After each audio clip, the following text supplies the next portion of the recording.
Hey, we'll go right to questions. Greg,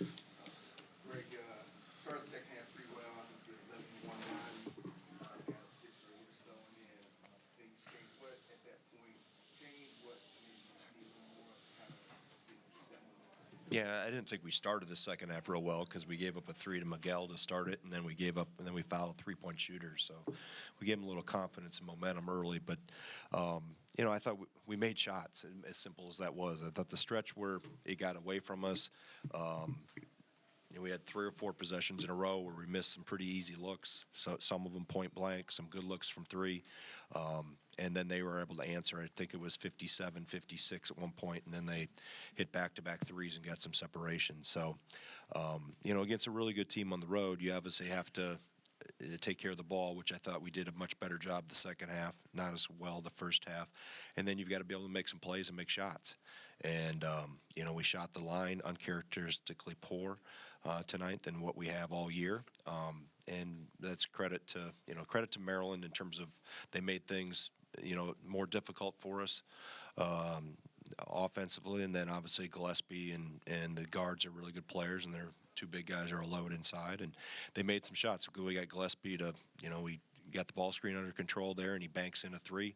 But good players do that. They make plays when things are on the line. But I thought it was a stretch of, 4 or 5 possessions where we needed to keep pace, and it had a chance to take a lead. The charge was big on Crowell. I thought it was the right call, but it was, we were able to have a layup there to go up 1, I believe, at that time, and it goes back the other way. So just little things like that when you get in these type of games, specifically on the road, you have to be precise and possession after possession, and if you have too many miscues, it comes back to bite you.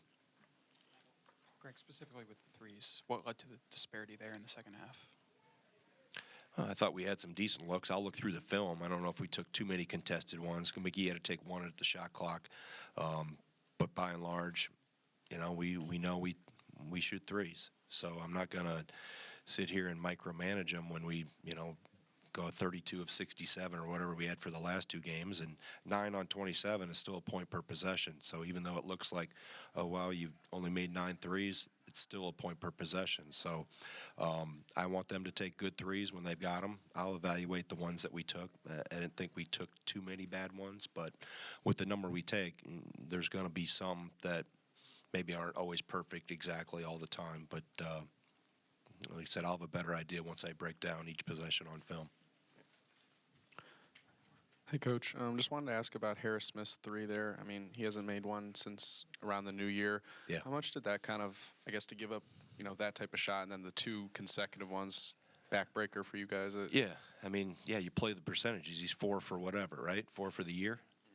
And you have him, I thought we loaded pretty well. Credit to him to step up and knock it down when he had that much space. But if you're going to play the odds, I think I'd play the odds and let a guy that's 4 for 28 or whatever he is. Is that 4 for 28? 4 for 22. 4 for 22. Now Okay. 5 for. Now 5 for 23. Yeah.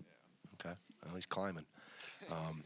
But it was, big shot at the time. But when you're trying to get Gillespie under control and you got to worry about Miguel and Rice, and then you get the 2 big guys. I mean, I'm one of those guys was other guards was out of the game at the time, but it's a credit to him for knocking it down, because more than likely, if there's 5 guys on the floor, that's the guy we're probably going to say, make him have to shoot it. John Blackwell, you had to go the final 9 minutes of the first half without him. Mm-hmm. Do you think you ever got back into a flow, and how do you think you guys handled that stretch? I mean that's part of the whole sequence of the game, is that you can't have 2 of your better players sitting on the bench more than normal in the first half with him and Tanjay. But I thought our guys off the bench did a good job, and we were able to hold it with Tanjay and Blackwell sitting there. We still were down 1 at half, so I think he got to the rim more in the second half. We were able to break some of their pressure down a little bit better in the second half. We didn't convert as well as we needed to, but that's why he's got teammates around him. If there's, he has to sit for a little bit. We just can't let that happen, specifically against again on the road against a pretty good team. Your teams have gotten off to good starts the last couple of years, but things have started to snowball around this period. I guess how can you avoid kind of that Play same the next effect game. happening? I don't worry about other years, Mike. You've been around me long enough to. On to the next game. We got to get ready for Northwestern, and they're going to be a handful. So it's making sure we keep getting better. You had 5 turnovers early in the first half. Did you make any adjustments or just control the ball better? Control the ball better. Yeah, I mean, we did a better job of playing off 2 feet. We better job of not driving first side. I thought we could attack from the top a little bit better, which we did, instead of playing along the baseline as much. So we made better decisions, which gave us better results. All good? All right, thanks.